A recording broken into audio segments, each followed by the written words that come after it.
The first thing Daniel Hale noticed about the veteran nest station was the smell. It was warm and dry, like sun-baked stone, and it clung to every wall of the massive structure that spun slowly in orbit above a world he was not allowed to land on yet. He had been told the smell came from the hatchlings themselves, thousands of young dragons packed into nests that spiraled up through the station like the inside of a shell. He had not expected to like it. He did. He stood near a round window 3 days after his arrival, watching a group of hatchlings chase each other along a curved wall outside, their small wings still too weak for real flight, using claws and momentum instead. One of them noticed him watching and stopped mid-stride, tilting its head the way a bird does when it hears a new sound. Within seconds, 5 more hatchlings had joined it, all staring through the window at the strange, soft-skinned creature on the other side of the glass. Daniel raised a hand in greeting. The hatchlings scattered, shrieking with a mix of fear and delight, only to creep back moments later, closer this time. This was his job now. Not fighting, not negotiating treaties in the traditional sense, but simply being present, being watched, being understood one small piece at a time by a species that had never lived beside humans before. The Vethera dragons were old, older than most spacefaring civilizations humanity had met, and they did not rush their judgments. Trust, he had been told during training, was not given. It was built, slowly, the same way a hatchling built its first nest, one twig at a time. An elder dragon named Vantra had been assigned to guide him. She was easily 4 times his height when she stood upright, her scales a deep green that darkened almost to black along her spine, and she spoke standard with a low, rolling voice that made every sentence sound like it had been considered twice before it left her mouth. "You are the first," she told him on his second day, "to be given a place among the nests instead of the diplomatic ring. Do you understand why?" Daniel had thought about this. Because you want to see how a human behaves when no one is performing for cameras or committees. Vantra's slitted eyes narrowed slightly, which he had learned was closer to a smile than a frown. "Close enough. We do not trust reports. We trust what we see with our own senses over time. The hatchlings will decide much of what the rest of us believe about your kind. They watch more closely than any elder." Daniel had laughed at that, assuming she meant it as a kind of comfort, children being simpler judges than adults. He would understand later how wrong that assumption was. For the first 2 weeks, his days followed a simple rhythm. He worked with the station's translators in the morning, helping refine the way standard phrases were converted into the layered scent and sound language the dragons used among themselves. In the afternoons, he walked the nest corridors, letting the hatchlings get used to his presence, answering their blunt and often strange questions through a translator disc clipped to his collar. "Why do you not have scales? Why does your face change color when you are embarrassed? Why do you smell like nothing at all?" That last question came up more than any other, and it always made the hatchlings around him mutter and shuffle, as if there was something faintly disturbing about a person who gave off almost no readable scent at all. Daniel didn't think much of it at the time. He assumed it was simple curiosity, the kind any child might have about someone who looked and smelled unlike anyone else they had met. It was during his 3rd week that he first heard mention of the game. He was sitting cross-legged near one of the lower nests, letting a particularly bold hatchling sniff at his sleeve, when 2 older hatchlings nearby began arguing in short bursts of chirps and low growls. The translator disc caught only fragments, since the 2 of them were speaking faster than it could smoothly convert. "New rules. The human should try. He will not smell it coming." Daniel asked Vantra about it that evening, expecting some simple explanation about a hatchling pastime, tag or hide, and seek with claws instead of hands. Instead, Vantra went very still, in the particular way she went still whenever a subject required care. "They have been designing something," she said finally. "A game. It is common among young hatchlings to invent one as they grow older, a way of testing their senses against each other. This will be the first they have built entirely on their own, without guidance from the elders." "That sounds harmless enough," Daniel said. "It is not harmless to you," Vantra said. "Every guest species who has lived among us has, at some point, been invited to play a hatchling's game. Every one of them has lost, badly, and always in a way that revealed something about how little they understood us. I do not know what this new game will ask of you, but I suspect the hatchlings have designed it with exactly one guest in mind." Daniel felt something between amusement and unease settle in his chest. He had faced difficult negotiations before, hostile committees, species who distrusted humanity on principle. He had never once considered that his hardest test on this station might come from a circle of children who had not yet learned to fly. 3 days later, he was invited to the Gathering of Wings, where the hatchlings would show their new game to the whole nest for the first time. He said yes before he had time to think better of it. The first thing Daniel Hale noticed about the veteran nest station was the smell. It was warm and dry, like sun-baked stone, and it clung to every wall of the massive structure that spun slowly in orbit above a world he was not allowed to land on yet. He had been told the smell came from the hatchlings themselves, thousands of young dragons packed into nests that spiraled up through the station like the inside of a shell. He had not expected to like it. He did. He stood near a round window 3 days after his arrival, watching a group of hatchlings chase each other along a curved wall outside, their small wings still too weak for real flight, using claws and momentum instead.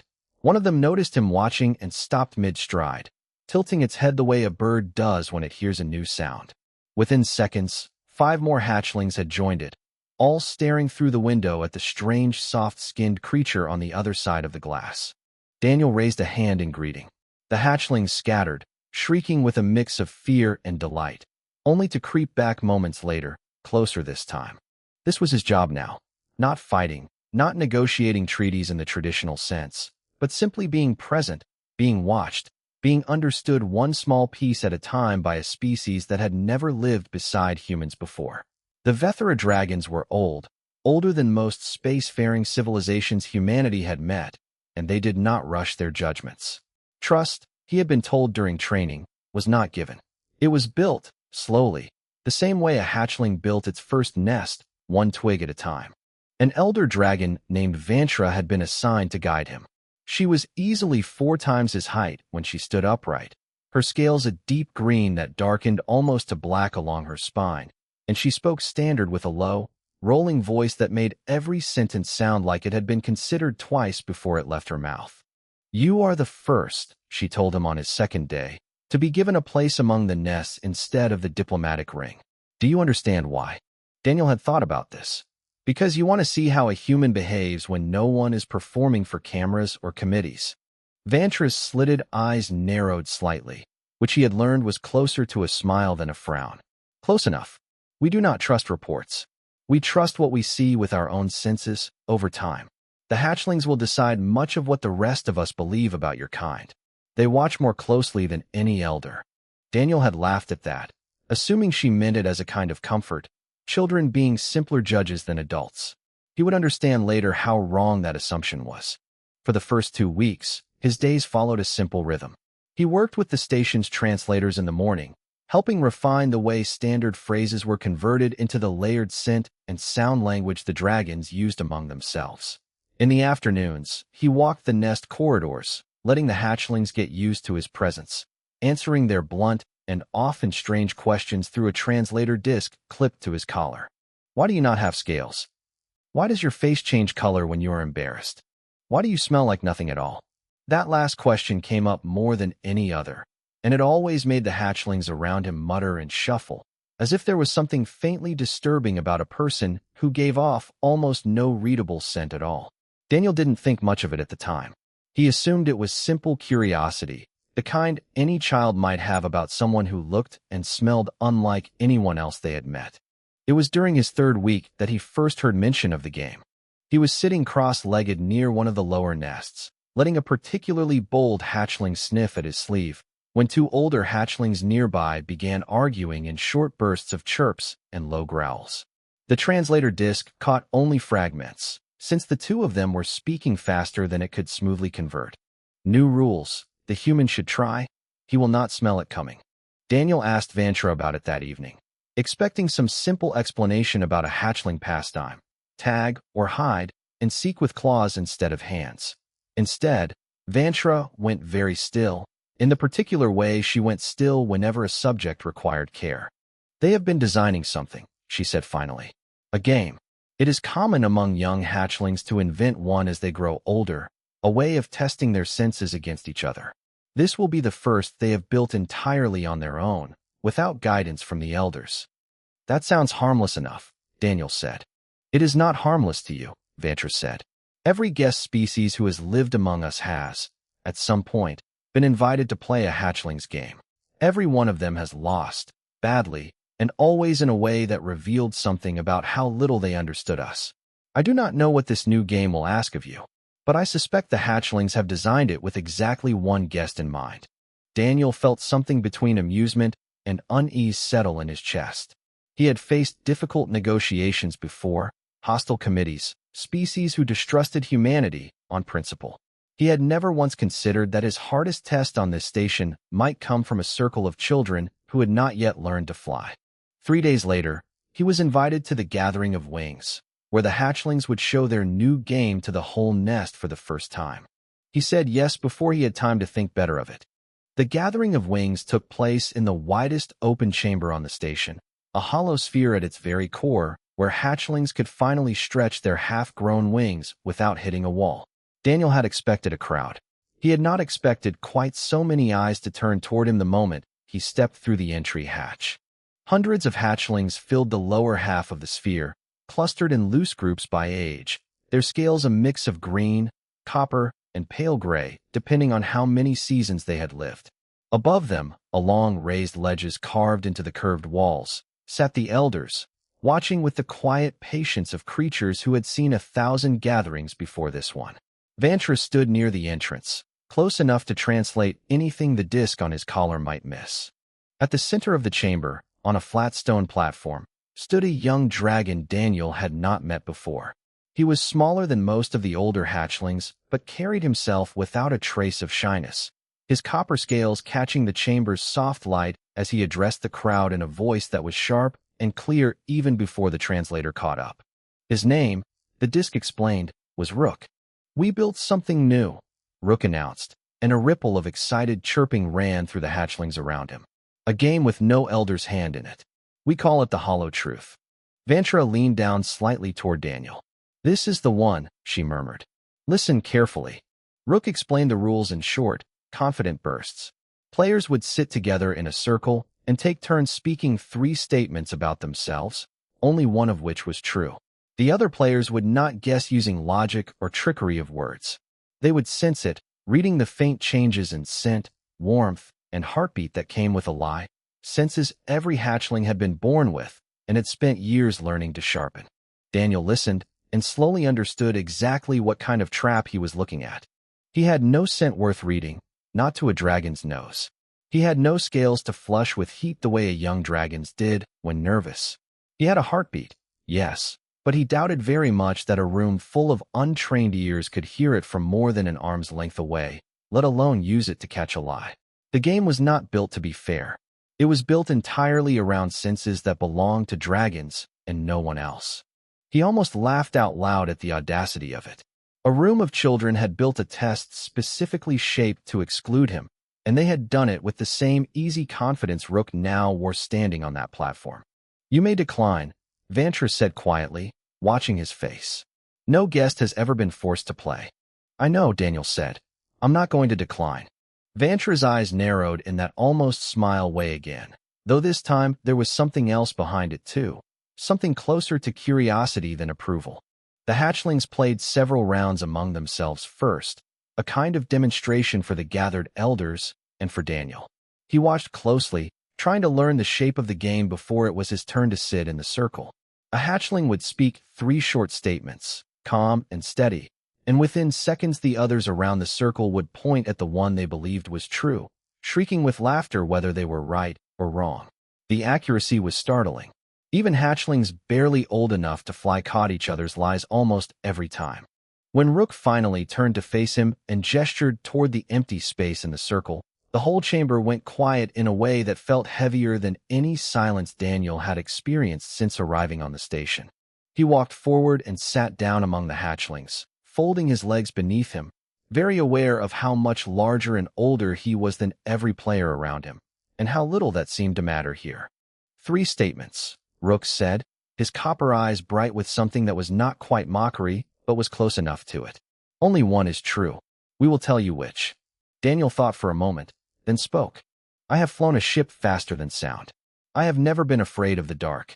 I once broke my arm falling out of a tree. The reaction was immediate. A dozen hatchlings pointed at once, their claws jabbing toward him, their voices overlapping in short, excited bursts that the translator struggled to keep up with.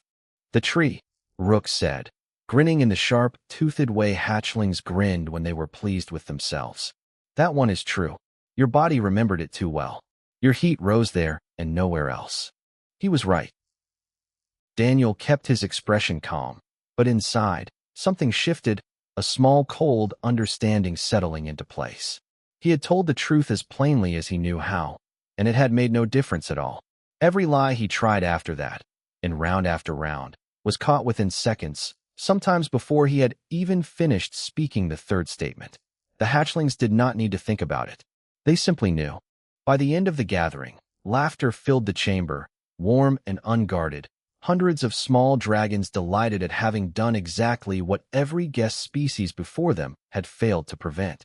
Somewhere above, an elder murmured something Daniel didn't catch, and Vantra's tail flicked once against the stone floor. A gesture he had already learned meant she was thinking hard about something. Daniel sat in the circle a while longer, smiling along with them, already turning the shape of his failure over and over in his mind, looking for the one angle nobody in that chamber had thought to guard against. Word of the gathering spread through the station faster than Daniel expected. By the next morning, hatchlings he had never met were already calling out to him through the nest corridors, chirping the name of the game before he had even reached the translator disc to understand what they were saying. Some of them wanted to see if he would try again. Most of them just wanted to watch him lose. He didn't mind, not outwardly. He kept a light tone about it during his morning work with the translators, joking with the station's linguists about being the first human on record to be outsmarted by children who could not yet fly. But underneath the humor, he kept circling back to the same uncomfortable thought. He had not simply lost a game. He had lost in a way that made the loss feel inevitable, built into the very shape of what he was. Other delegates on the station had heard about it too. A pair of traders from a species called the Orleune, insect-like beings with faceted eyes and a long-standing rivalry with humanity over trade routes near the outer colonies, made a point of finding him near the observation deck 2 days later. "We heard the little ones caught you quite easily," one of them said through its own translator, mandibles clicking in what Daniel had learned was their version of a smirk. Perhaps humanity is not so unreadable after all. Daniel gave them a polite, tired smile and said nothing. He had learned a long time ago that responding to that kind of comment only fed it. But the word stayed with him longer than he wanted to admit, sitting uncomfortably alongside the memory of Rook's sharp grin and the sound of dozens of small claws pointing straight at him. He requested a private meeting with Vantra that evening, choosing his words carefully once they were alone in one of the station's quiet upper rooms. "I want to keep playing," he said, "not to prove anything to the other delegates. I want to understand the game properly before I decide it can't be beaten." Vantra considered him for a long moment, her tail curled loosely around her feet. "The hatchlings will be pleased. Most guests choose not to return after the first defeat. It is easier for their pride. I'm not most guests." "No," she said slowly. "I am beginning to see that." Over the following 2 weeks, Daniel returned to the nests again and again, sitting in on smaller rounds of the Hollow Truth whenever a group of hatchlings was willing to play, sometimes with only 2 or 3 players, sometimes with a dozen. He lost almost every round. He expected that now, and had stopped letting it sting the way it had at the gathering. What mattered was not the losing. What mattered was what he could learn from exactly how he lost. He began keeping quiet notes on a small handheld device after each session, nothing official, just his own private record. He wrote down which of his statements were caught fastest, and which ones took the hatchlings a beat longer to sense. He noticed that lies he felt anxious about were caught almost instantly, while lies he found genuinely funny or interesting sometimes bought him an extra second or 2 of hesitation from the circle. He noticed that younger hatchlings, still learning to read scent properly, occasionally mistook simple nervousness for dishonesty, catching him on statements that happened to be true. None of it was enough to win. Not yet.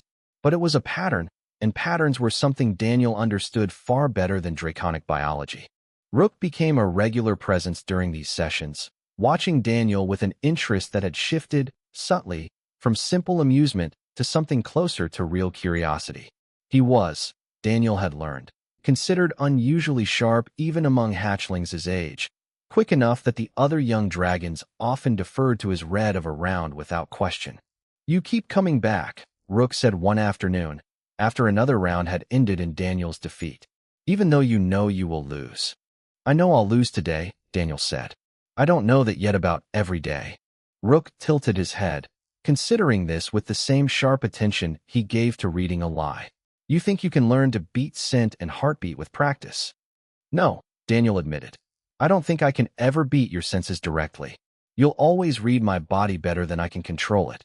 "Then why continue?" Daniel thought about how to answer that honestly, in words simple enough for the translator to carry cleanly across the gap between them. "Because the game isn't really testing whether I can hide something from you," he said finally. "It's testing whether you can predict what a lie from someone like me is supposed to feel like. And right now, none of you have ever had to guess about a human before. I think that gap is smaller than it looks. I just haven't found the exact shape of it yet." Rook stared at him for a long moment, his copper eyes unreadable in a way Daniel hadn't seen from him before. Then, without another word, he turned and told the other hatchlings nearby that the human wanted another round. Daniel lost that round too. But for the first time, one of his lies took nearly 3 full seconds before anyone in the circle pointed a claw, and in that small stretch of hesitation, he thought he could finally see the outline of something worth chasing. Rain was not something the veteran nest station could produce, but the misting chambers used to keep the lower nests humid came close enough that Daniel had started doing his thinking there, sitting on a warm ledge while fine droplets drifted down around him like something almost natural. It was in one of those chambers, 3 weeks after the gathering of wings, that he finally understood what he had been doing wrong. He had been trying to lie the way he normally lied, quietly, carefully, the same way any human might try to slip a falsehood past another human at a card table. That instinct, he realized, was exactly what betrayed him every time. A careful lie carried tension with it, a small tightening in the body that even an untrained hatchling could smell from across the circle. He had been playing the game as if the goal was to hide the truth. But hiding was not something his body was built to do well in front of a dragon's senses. No amount of practice was going to change that. What he needed instead was a different kind of lie entirely, one that did not require him to hide anything at all. He started testing the idea carefully during his next few sessions, choosing his 3 statements with far more thought than before. Instead of picking one ordinary truth to bury among 2 ordinary lies, he began picking true statements that sounded absurd on their surface, and false statements that sounded so plain and boring that no one would think to doubt them. "I once shook hands with someone who had walked on another planet. I have never eaten anything that wasn't cooked first. I get seasick on boats smaller than a house." The first statement was true, and it should have carried all the tension of something he badly wanted to hide, since admitting something that sounded so exaggerated should have made him nervous. Instead, he had said it lightly, almost as a joke, the same way he might describe the weather.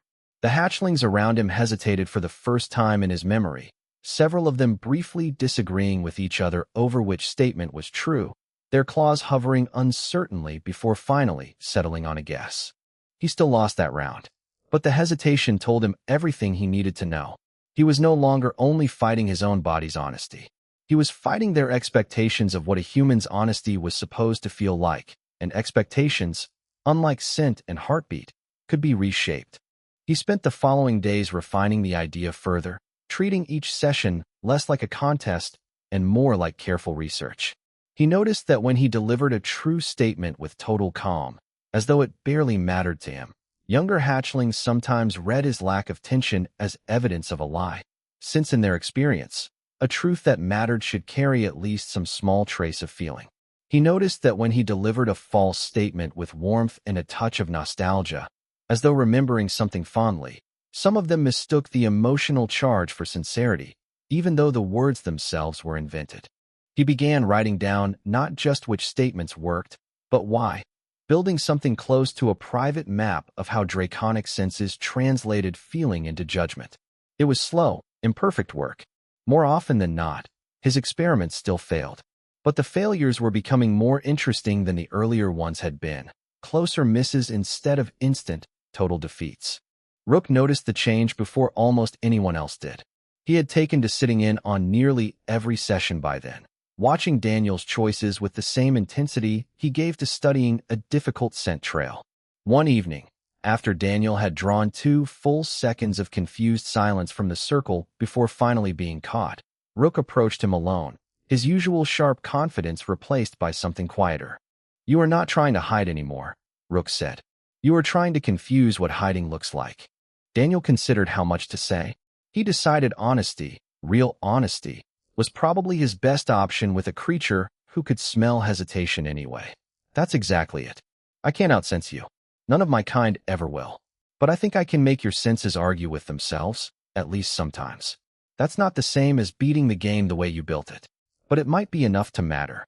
Rook was quiet for a long moment, tail flicking slowly against the warm stone floor. "The elders have started watching your sessions," he said finally. "Vantra especially. She says something about the game is beginning to change, even though the rules have not." Daniel hadn't realized anyone beyond the hatchlings had been paying close attention. The thought settled uneasily in his chest, equal parts pride and pressure. He had come to the nest looking for a way to matter in a game built to exclude him. He hadn't expected the elders themselves to start treating his small, stumbling progress as something worth studying. "What do the other hatchlings think?" he asked. Rook's sharp grin returned, though softer than before. "They think you are becoming difficult to catch. They also think you will still lose the next gathering of wings." "Probably," Daniel admitted. "But I'd like to make it a closer thing than last time." Rook tilted his head, considering him with an expression Daniel was starting to recognize as respect, still wrapped in a hatchling's competitive edge.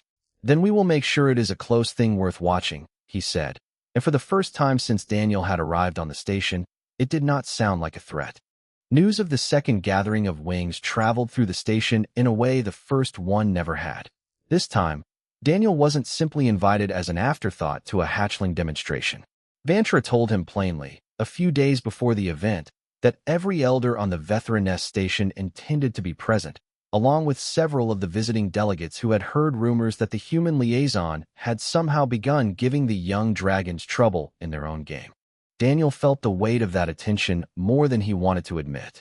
He had spent weeks treating his sessions with the hatchlings as quiet, private research, a puzzle he was slowly working out on his own terms. Now it had become something else, a spectacle, and he wasn't entirely sure the shift would work in his favor. The chamber at the station's core was fuller than he had ever seen it when he arrived. Hatchlings packed the lower half in restless clusters, chirping and shifting with excitement, while the elders lined the upper ledges in far greater numbers than before, their large forms still and watchful in a way that made the air itself feel heavier. Near the front, the Orlean traders had claimed a good vantage point, faceted eyes catching the chamber's light as they waited, clearly hoping for another easy story to carry home about humanity's limits. Rook stood at the platform's edge, and for the first time, he did not look entirely like a hatchling anymore. Something in his posture had sharpened over the past weeks, a seriousness that matched the way he had been studying Daniel's sessions as closely as Daniel had been studying the game itself. "Tonight," Rook announced to the gathered crowd, "the human plays against me, directly, for as many rounds as it takes to settle something properly." A ripple of surprised chirping ran through the younger hatchlings. Direct matches between a single challenger and the sharpest player in the nest were rare, usually reserved for hatchlings competing for status among their own age group. Daniel understood, watching Vantra's tail go still beside him, that Rook had just raised the stakes of the evening considerably. He walked to the platform and sat across from Rook in the circle, very aware of the hundreds of eyes now fixed on both of them. The first few rounds went the way Daniel expected. Rook was sharper than any hatchling Daniel had played against before, catching 2 of his careful truth as absurdity statements almost instantly, his copper eyes narrowing with the same confident focus Daniel remembered from their very first meeting. The crowd cheered each catch, the sound rolling through the chamber like a wave. But Daniel had learned something in the weeks between the 2 gatherings that he hadn't fully explained to anyone, not even Rook. He had realized that his best chances came not from any single clever statement, but from changing the emotional shape of an entire round without warning, forcing his opponent to recalibrate mid-guess instead of relying on patterns already learned. On the fourth round, he spoke his three statements with a slow, genuine sadness that surprised even him as it left his mouth, describing a small true memory of losing something long ago tangled together with two invented ones delivered in the same aching, unguarded tone. The chamber went quiet.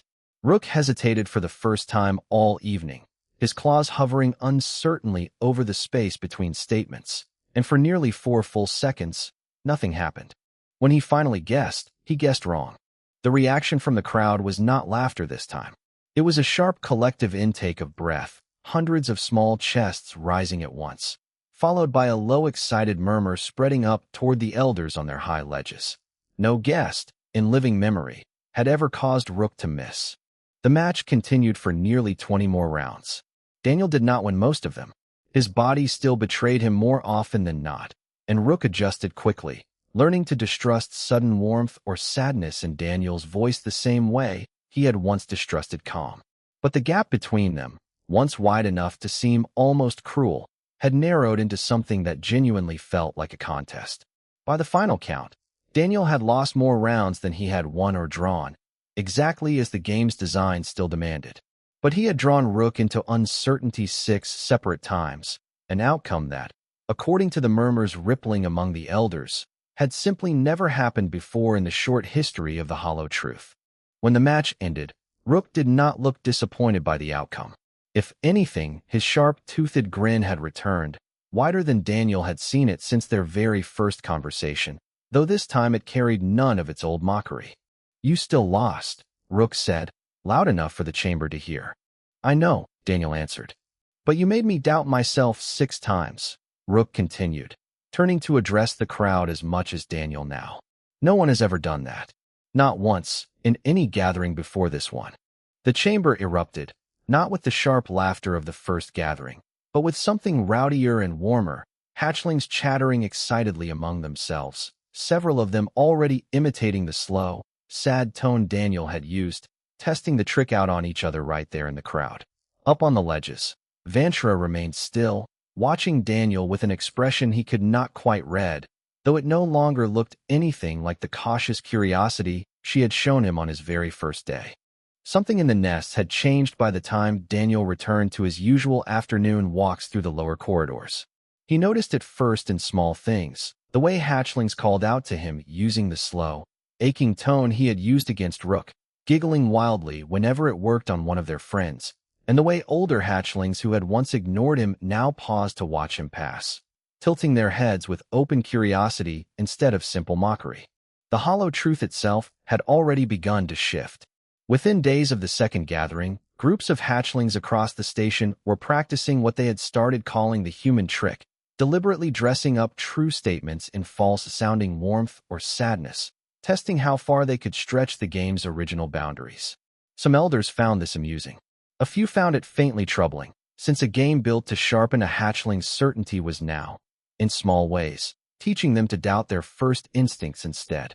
Vantra summoned Daniel to one of the station's quiet upper rooms a week after the gathering, the same room where he had once asked her permission to keep losing. This time, she did not begin with questions about his intentions. "You should understand something clearly," she said, once they were alone. "By the strict measure of the game, you did not win. Rook still caught more of your lies than he missed. If anyone tells you otherwise, they are being kind rather than honest." "I know," Daniel said. "I never expected to actually win it. Not against senses I don't have." "And yet," Vantra continued, "no guest species in the memory of this station has ever changed one of our games before. Every one of them lost, learned nothing new about themselves in the process, and eventually stopped playing altogether. You lost as well, but you did not stop, and somewhere in that refusal to simply accept the shape of your own defeat, you found something none of us built the game to allow." Daniel wasn't sure how to respond to that. He had spent so many weeks focused on the narrow, practical problem in front of him, how to make a single round harder to read, that he hadn't stepped back to consider what it might mean to the dragons watching from above. "The hatchlings will remember this," Vantra said. "Rook especially. He has already asked whether other guest species might be invited to attempt the same thing, now that he knows it is possible to be doubted rather than simply caught. I suspect the hollow truth will look very different in a few seasons, once this generation of hatchlings has grown old enough to teach it to the next. Is that a problem? Daniel asked carefully. He still wasn't certain whether he had done something the dragons would come to resent, an outsider quietly reshaping a tradition that had never been his to touch. Vantra's tail curled slowly, thoughtfully, around her feet. Our games have always been built to test what a mind can sense. You have shown the hatchlings that a mind can also learn to be sensed differently, if it tries hard enough and is willing to be uncomfortable long enough to learn. That is not a small thing to teach a nest full of children. I do not think it is a problem at all. Word of the changed game eventually reached beyond the veteran nest station itself, carried by traders and diplomats curious about the human liaison who had, according to increasingly exaggerated retellings, either bested a nest of dragons at their own game or been humiliated by children twice in a row, depending on who was telling the story. Daniel found he didn't much mind the confusion. Both versions missed the part that actually mattered to him. He found Rook near the misting chambers a few days later, practicing the slow, sad tone on a younger hatchling who kept failing to hide her delighted laughter every time he used it, ruining the very trick he was trying to teach her. "You are still terrible at losing gracefully," Daniel said, sitting down on the warm ledge nearby. "I did not lose," Rook said, without looking away from his student. "I was doubted.